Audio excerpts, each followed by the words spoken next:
And we're being recorded. I'd like to call the meeting to order. And I'd like to start with item number 2.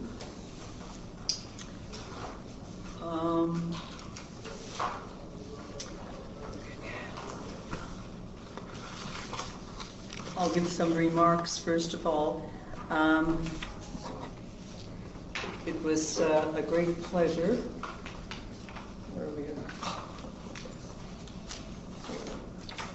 at? The board would like to acknowledge Inspector Tanya LeBlanc, who coordinated the effort here in the Greater St. John area with the St. John Police Force, KV Police Force, and the RCMP.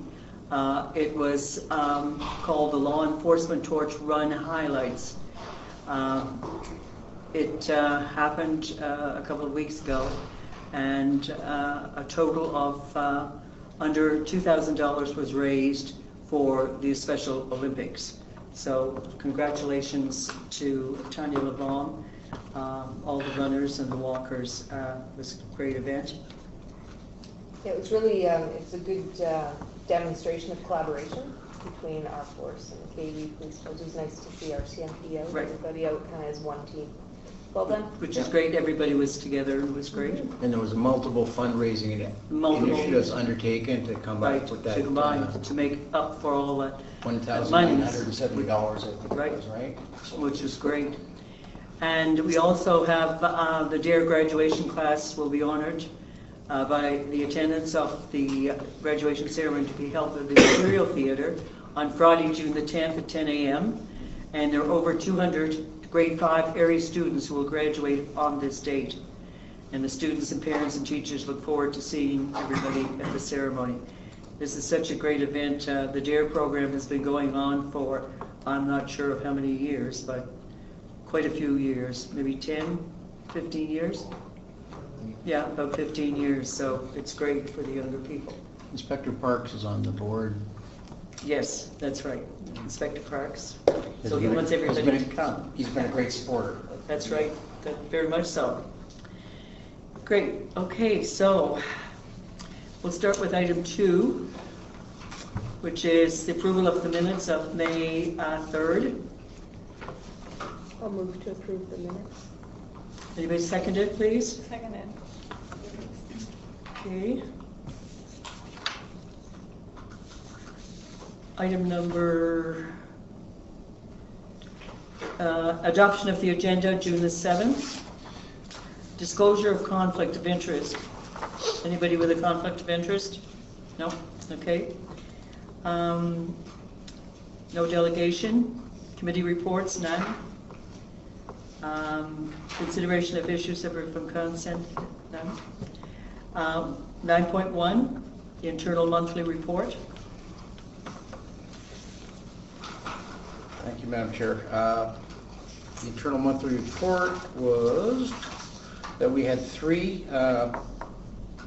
public complaints filed during the month of May, received 1 complimentary correspondence, and received no grievances from the association. So I'll move to receive and file that. Okay. I'll second it. 9.2, overtime and court time expense for April 2016.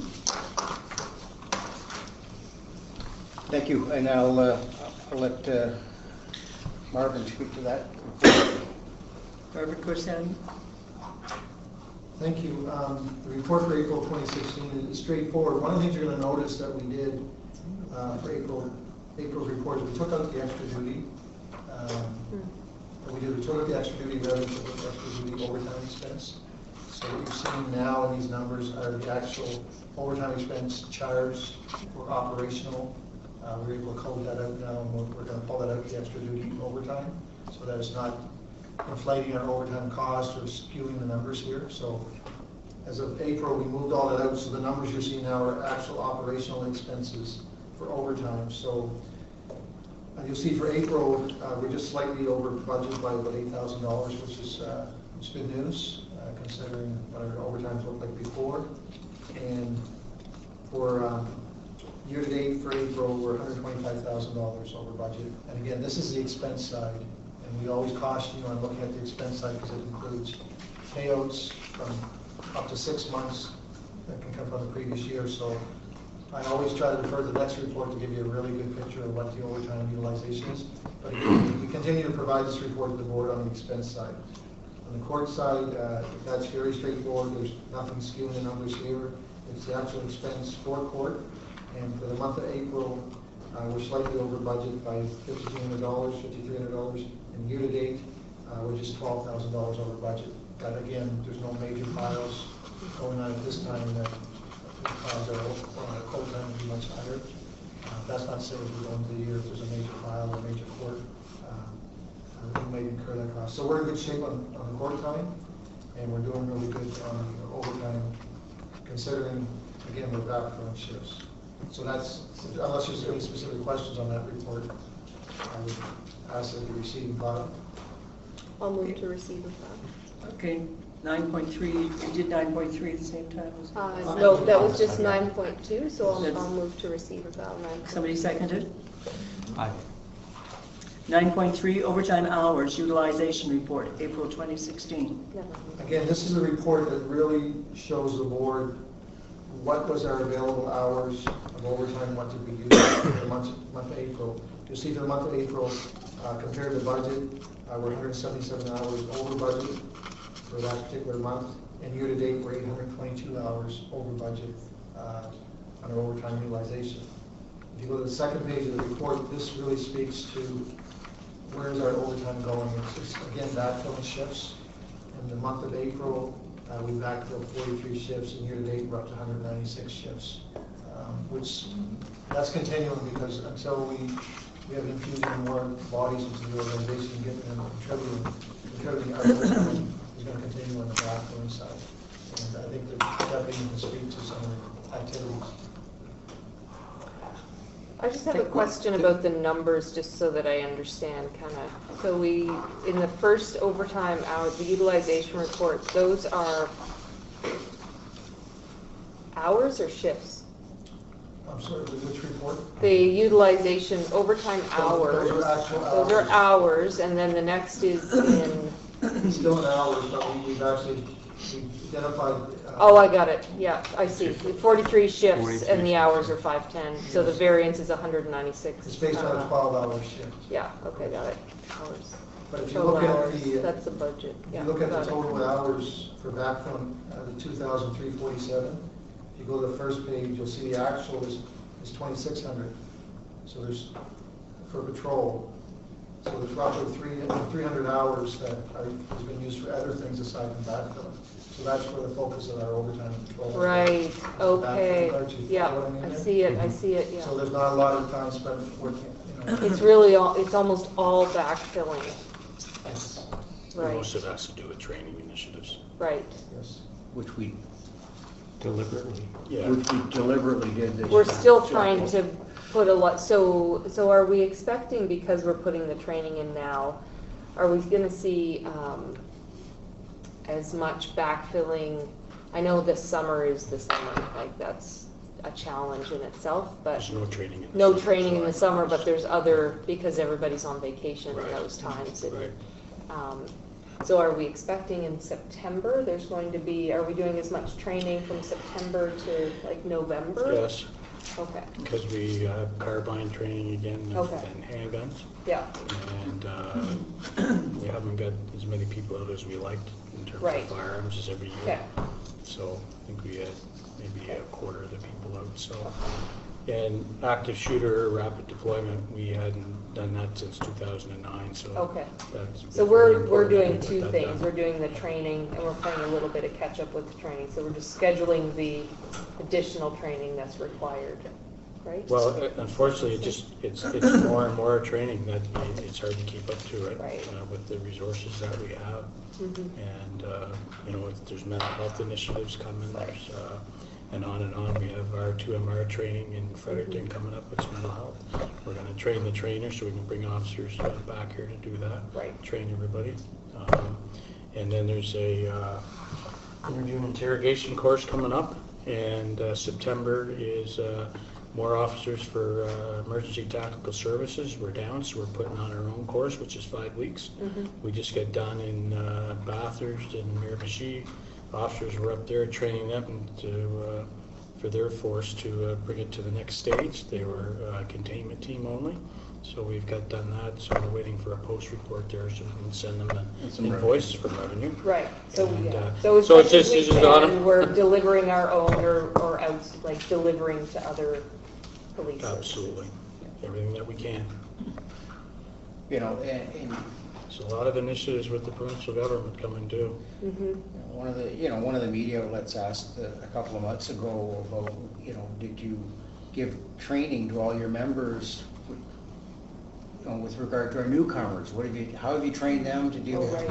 We're just going, I said, no. I mean, we've done training on multicultural training in the past, and not specific to one cultural group, but in general. I mean, there's only so much you can do. A lot of it's mandated. Some of it, we have new investigators coming in the major crime unit that need to be brought up to speed, and it's an endless cycle sometimes. Yeah, and Canadian Police College and others, I think we put in for 29 courses this year and we got 5. So that's, and that's the cycle. We haven't got any incident commanders trained for a few years, and we should have, and we're trying to get those trained, and then me, Tammy, and Dave. We need, the staff sergeants trained, so we're trying. But that's just a cycle. Okay, Tougher and tougher. good. 9 point, okay, so. But receiving overall, I funds. would say that, Marvin, would you agree? I'm not pleased that we still have to backfill so many. I mean, but once we get more people in the building, hopefully we'll see, Well, that happens, so An I mean, I incremental see this at reduction. work, right? So if you're not staffed up appropriately and you don't have time, the training demands are there, vacation demands are there, sick time is there. So what ends up happening is that it comes out in your overtime. So, but this is still much, but I think we can see around this table, But I it's think, being Marvin, managed very closely. when we get down further on, Yeah. we're going to discuss some other financials that are going to, shed some light on some other things as well, too, right? Yeah, and I think one of the things that the deputy talked about, and the chief, is because we push training out to the times of year we have more staffing, is we're going to see a smoothing effect of our overtime over the whole year. Yes. We shouldn't see any big spikes here unless something goes off the rails, so it's more predictable this way, Yeah, by using 12 months to do some of these initiatives, and trying to put everything at one time, so our overtime is in good shape, considering what we're dealing with here. There's nothing to be concerned about, certainly from what I see in the numbers. So. yeah. And again, this is to receive file. So you have a motion to receive and file? I'll move. Second it. A second. 9.4, 2015 attendance management statistics. Chief, do you want to speak on this one? Sure.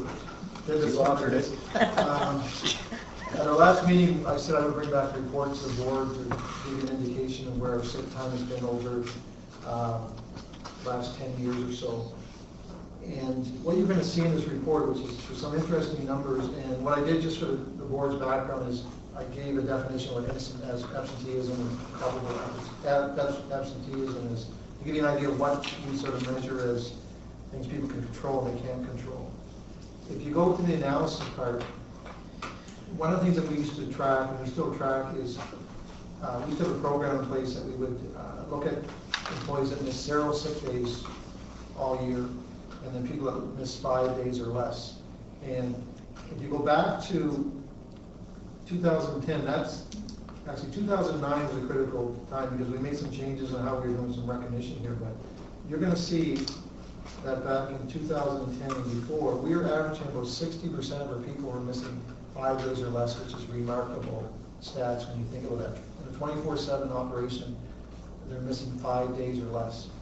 And what you're seeing now, and I spoke to this maybe before, I certainly told the chief, is as we reduce our number of people, we're seeing people moving from 0 days over to the other category, which is 0 to 5 days. And what I mean by that, if you look at 2015, There's 21 people with 0 sick days. Yeah. 2010 was 62. So we're moving them over this way, and then we're also pushing them out past to 5 days, which speaks to in the graph why our sick time has gone up. We, in the last 5 years, we've lost over 20 people. So we've said this, that this is the result of having less resources working. Is there's sort of, if you want to call it the burnout effect, but people are getting sick or they're getting tired and they can't come to work. And these numbers will sort of tell that story, which we knew was happening, but we didn't know what that was, or we didn't quantify it. So if you look at this here, you'll see that 5-6 years ago, right down to 2006, our numbers were amazing. Like, compared to other industries, if they were in the public sector, they were running about 11. When we took out some of our long-term sick, we were running somewhere around 5 to 6 days. Now that's creeped up on us, and we knew that was going to happen. That's just the reality, because we have less resources when that happens. So that's why we need more people. I guess that's the case I'm making here. So that's why it's better to bring extra bodies in instead of paying overtime, because you're going to have more people working, and that should cause people not to be sick as frequently. I believe that because the numbers are there from before, and we experienced that such great success.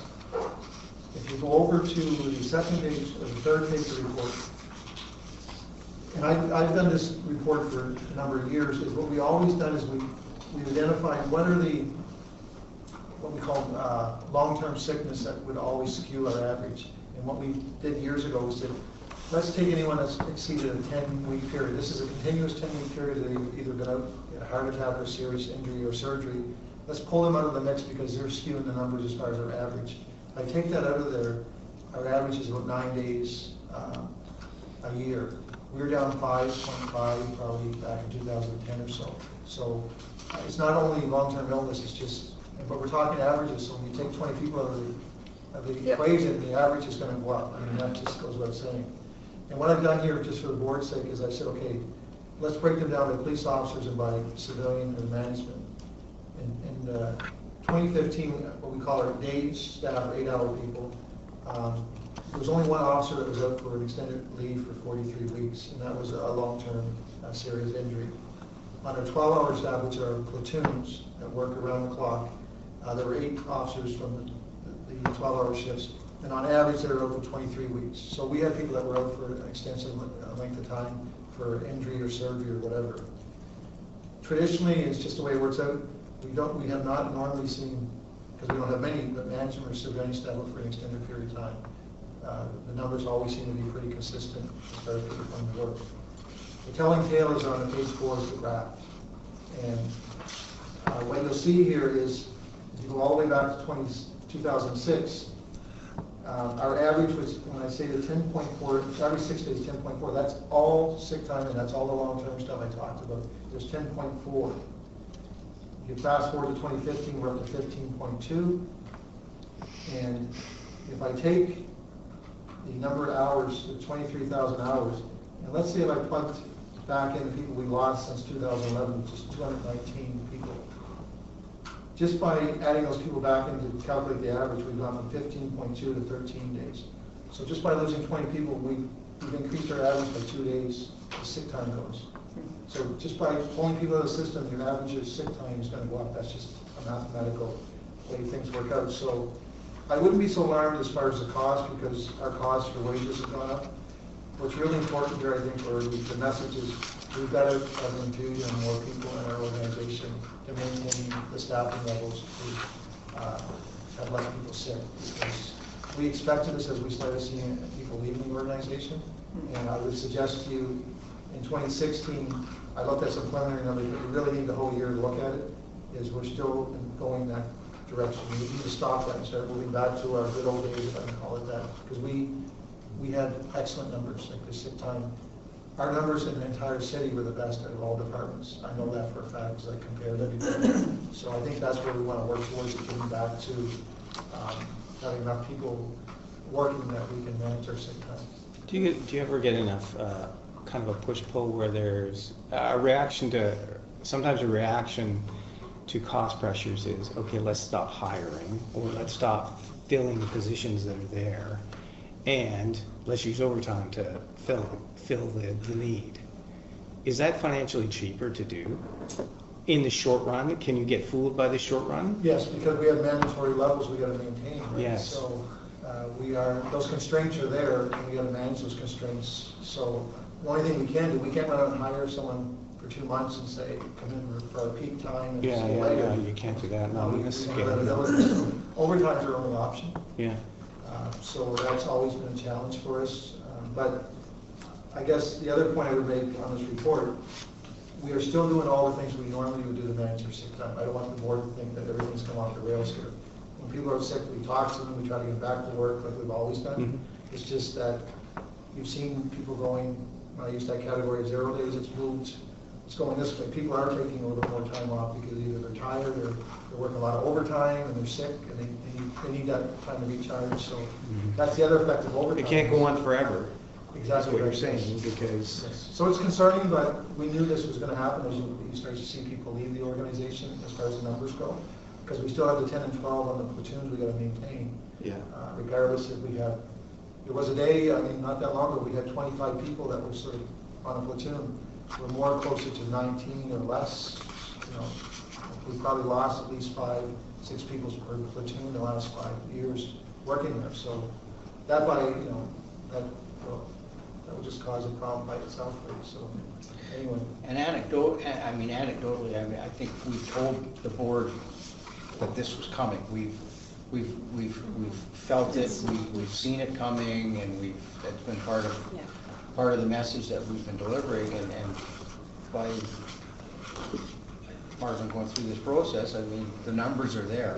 I think there's other like, I know in my past life we do average sick days, but there's another feature there that kind of filters out those lows, so you get a different number. The average is always different than the other numbers that we would come up with, but it's still alarming. But it's what we've been preaching, I think, for the last, at least since I've been here. We've known this was coming, and Yeah, this is what we've been talking about. the issue since I've is been here. now what we're finding is we're having an issue backfilling, Right.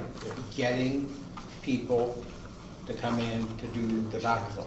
Which I think probably around the time you came or before, that was certainly something that Nicole and I had Mhm. discussed and brought forward a lot, was there would come a point when that premium would be tapped out. You're not going to be able to get people to come in because they're tapped with their duties are already. Well, 4 years ago, it was 86 shifts. Last year, it was over 500, Marvin? Close to that. About 500. Yeah, yeah, so it's definitely been a Shifts. concern for sure. Yeah, because overtime is We're headed not, that way again. it's not the sort of the We're cherry already on at top of 200 in April. the sundae anymore. People Well, need no. time to recharge their Right. batteries. And I think as the average, Oh. as we go on and That's a good point, demographics too. go, Right. and I'm not sure where we are in the demographics sort of phase, people don't want to do that anymore. We haven't hired in so many years, so we That's can't right. have that many people That's who are right. that young. Not so much now because the demographic has changed, but if I go back to say 2009, it wasn't the people that had 20 and 30 years missing time, it was the younger people. Yeah. Because they were accruing 6 time, they would take, the people that were here for 20, they were coming to work every day. But that's what they were used to, right? It's the work ethic and a lot of other things, but they were, you would fear as people get older, there's more medical issues or health issues. We weren't seeing that. We were seeing people coming in. I seen one gentleman who was here 30 years with a cast on his foot coming to a specialized unit because he didn't want to miss time, because he had work to do, right? So there's a number of factors. You just can't nail it down to one thing. There's different generations of workers that we're dealing with now that changes that quite a bit. So I wouldn't say it's just one thing. It's a combination. Right. Things. Do we know, so we talked about pulling out the, kind of the long-term, the extended leave. Yes. Now I'm wondering if over time, as we continue this trend, that will also increase. So people are more prone to injury when they're Well, that's always, tired as well, right? that's a concern for us. I mean, And fatigue takes its toll over years, like in Decisions. shift work, that's well documented. yes, but our experience has been if you get right complement of people working, right number of people working, you're going to see things stabilize. Right. Because we've experienced that. Oh, I agree with you. I'm just saying this is kind of the first step of what we're Absolutely, seeing. yes, And then yes. I think that next step will be that we'll see more extended leave because people, I mean, that's very well documented in that. If we do nothing else, this is going to continue. So another ignorant question, Chief, you have an hours of work, is there hours of work policy and restrictions as well? You have? Oh, yeah, you can't work Yeah. only 15 hours, yeah. Oh, no, they have to have 8 hours between. Gotcha. Yeah. I mean, right now, I mean, the deputy and the inspector can speak to this, is it could take 2 or 3 hours to call someone in now on overtime because you can't get somebody. That was unheard of years ago. People would be, standing there waiting as if it's just not that way anymore. A different culture. But that also ties up somebody doing that, because Totally. correct me if I'm wrong, that's a police officer who then's trying to get a hold of people, so now you're short staffed, but Right. you're also tying up You're so right. somebody. Well, when you go from 80 shifts to 500, obviously you're going to have a harder time finding people. And there are fewer shifts that went around then, so it was like a hot commodity. People would want those overtime shifts. Now it's to the point there are too many shifts, and they've more than filled their, what they would want is kind of that extra money. Now it gets, no, I need my Well, time. the other There's thing only too 2 members that are showing up on the long-term. Right. So this is No, this is the, systemic. right. Yeah, it's a good idea. Well, the other thing, and I don't know this for a fact, because it does change the rationale, is up to December 2012, overtime was pensionable. It's not pensionable anymore. So people's interests change somewhat too. And that's a known fact. People, I'm not saying that's, but that would come into play for some people. They would take enough overtime that they think they want, and now it's like, well, I don't really need to work more than. Because it's not in, Yeah, so I've talked to some officers that said that, I don't need to work too much overtime, I'd rather get other things that are pensionable. Right? So, that's not a criticism of employees, it's just how the rules are changing. No, it's how they perceive it and what their incentives are to do it or not What do. motivates them, yes. But I think we've just hit on a number of factors and reasons why you try to get the full complement Absolutely, that would be our goal. at the end of the day. But I mean, before we leave this, I think it needs to be said that we think there's an issue, these numbers are telling because our complement is down, we're asking more and more of fewer and fewer people. We're not saying that, in no way are we pointing fingers at our members and saying that there's I'm not reading some sort of it that abuse. way, But I want it on the record, like, that's not the case. I think we're flogging our people That's right. to the point where It's not we're sustainable. seeing, we're seeing this. Yeah.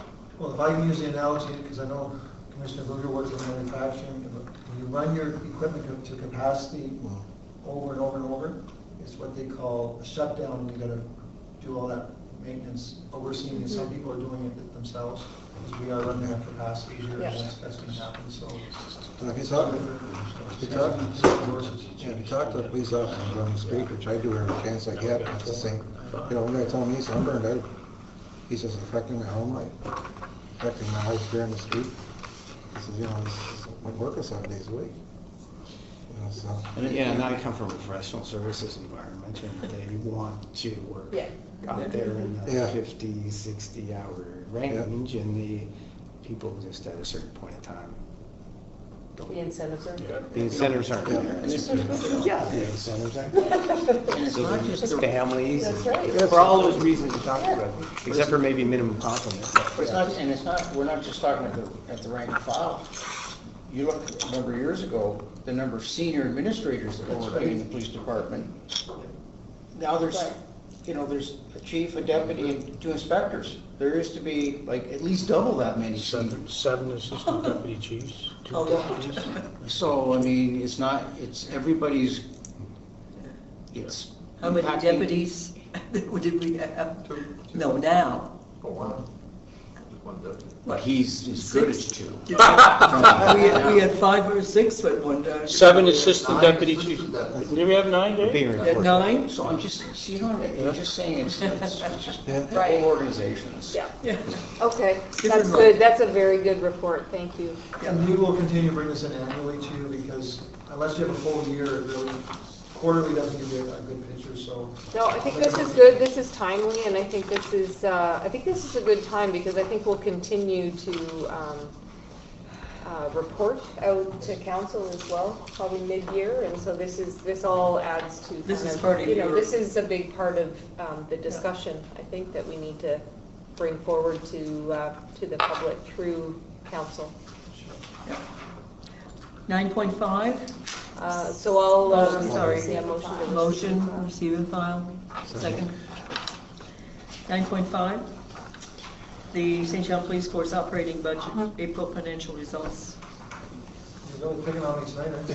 Yeah. Giving you a lot of work. Hope you have lots of coffee. Can I leave? I've got nothing. No. Yeah.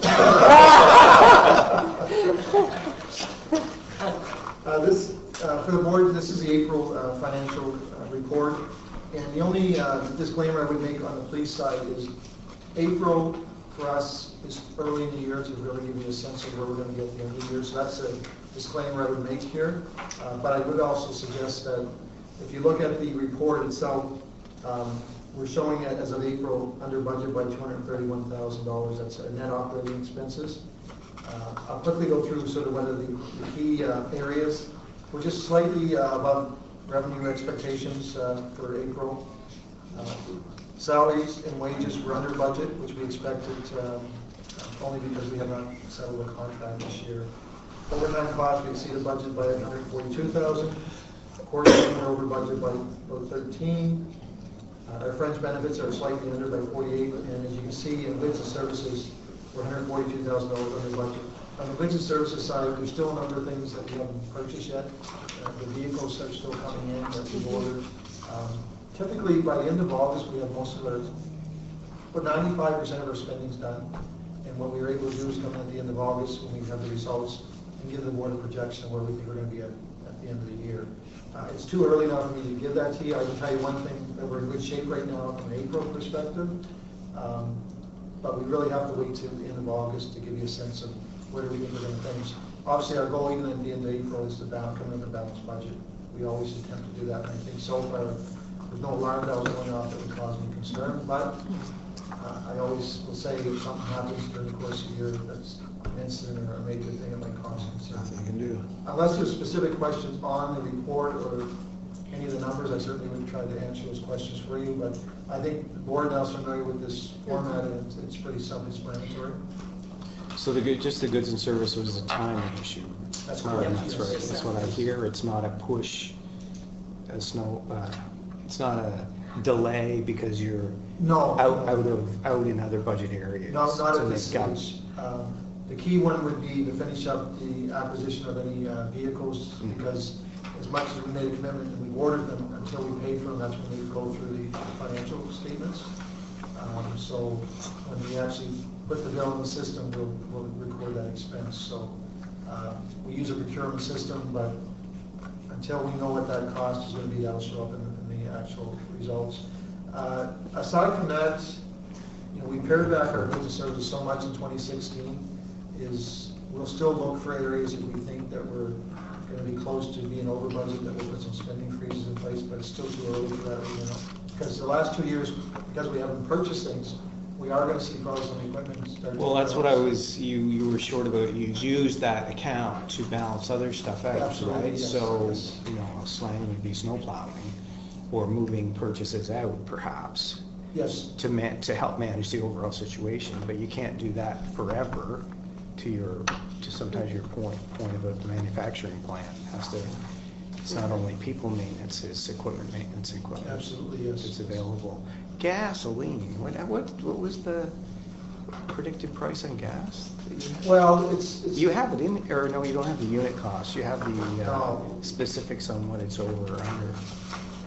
Yeah, that's correct. Obviously, we acquire the fuel through the urban station, but it's through fleet services. And again, we reduce the number of vehicles.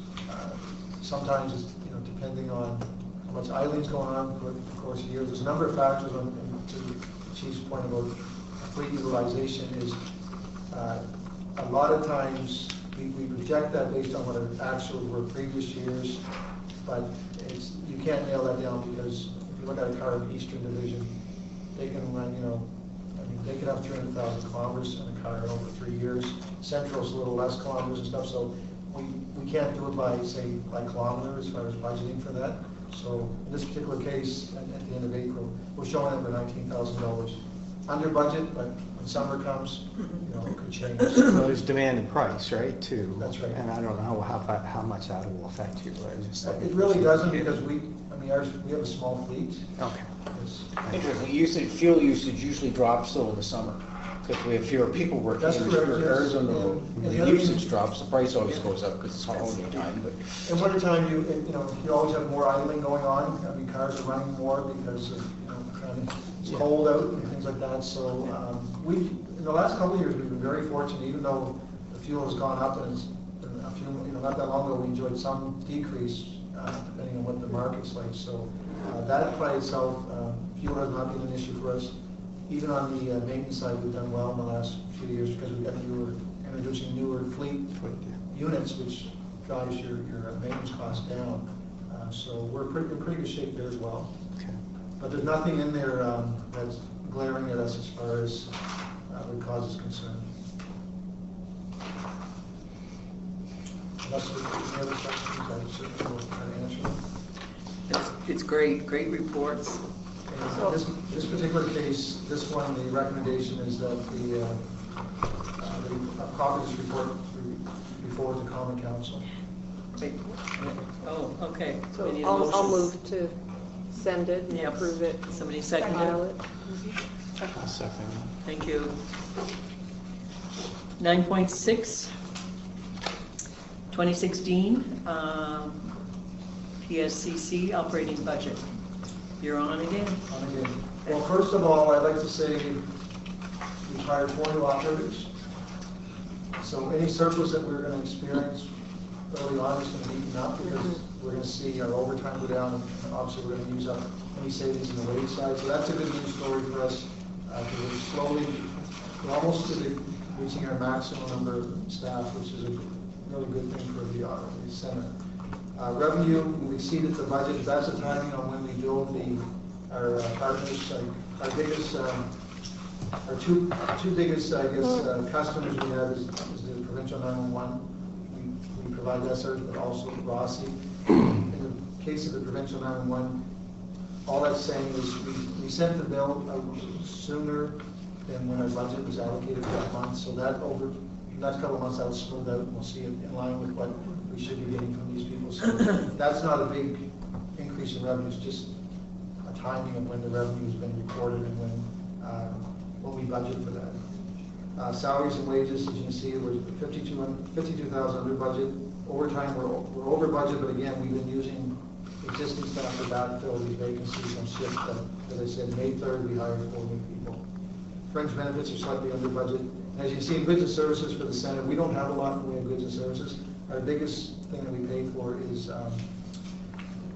for telephone and also for the licenses on the software and equipment we use in the center. So if you were to go through the next page on the service-based budget, you'll see our goods and services is only $252,000. It's not a lot there, so we're in good shape there.